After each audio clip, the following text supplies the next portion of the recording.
Welcome to our channel. Today we how to authorize with Fastly to improve page load UX for your site. Easy tutorial step by step clearly. To start authorizing with Fastly, visit Fastly's website and create an account. Once your account is set up, log in to the Fastly dashboard. Navigate to the API section from the sidebar. Here, you will need to generate an API token. Click on the button to create a new token. Name your token for easy identification, such as website authorization. Select the appropriate permissions for your use case.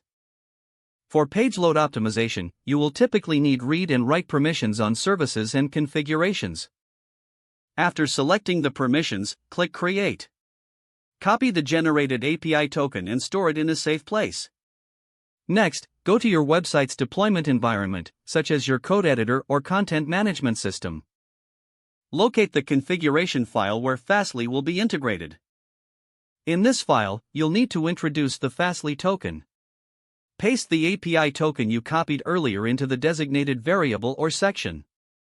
Ensure that the token is placed securely to prevent leakage.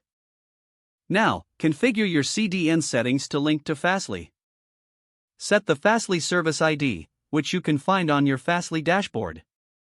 Once configured, it is important to test the integration. Deploy your changes using your version control system. After deployment, use a browser to check if your site is loading through Fastly. Inspect the page load times to confirm performance improvements. If everything is functioning correctly, finalize any necessary settings in the Fastly dashboard. For further enhancements, explore caching options and configurations within your Fastly settings. Regularly monitor your site's performance using Fastly's analytics tools. Ensure that you're also keeping your API token secured and regularly updated for best practices. If the page does not load, refresh the browser or try again in a private or incognito window. Make sure you are using the correct email address, then retype it carefully to avoid small typos.